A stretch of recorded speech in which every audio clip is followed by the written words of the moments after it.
नमस्कार.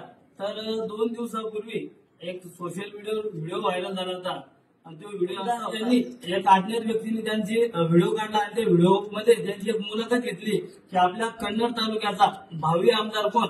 तर हा गुरुदास अपंग माणूस असताना यांनी मनोज भाऊ पवार हे आपल्या 2024 चे भावी आमदार म्हणून नाव घोषित केलं. तर हा व्हिडिओ समाजसेवक मनोज भाऊ पर्यंत पोहोचला असता तर मनोज भाऊ यांनी या व्हिडिओची दखल घेऊन आज त्यांच्या वडिलांच्या पित्र निमित्त त्या ठिकाणी पित्रदान म्हणून या ठिकाणी गुरुदास भाऊ यांना ड्रेस व एक थोडीशी आर्थिक मदत या ठिकाणी केलेली आहे. तर मनोज भाऊचे आम्ही चिंचोली लिंबाजी गावाच्या वतीने त्यांची या ठिकाणी गरिबाची जाण असताना जर आपल्या कन्नड तालुक्यामध्ये कोणी माणूस असेल तर ते फक्त मनोज भाऊ पवार आहे.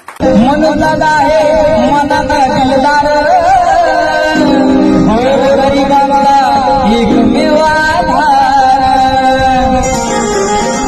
निस्वार्थपणे कार्य करतो तो भरदार असा शिवाभावाचा मर्दमाला सरदार.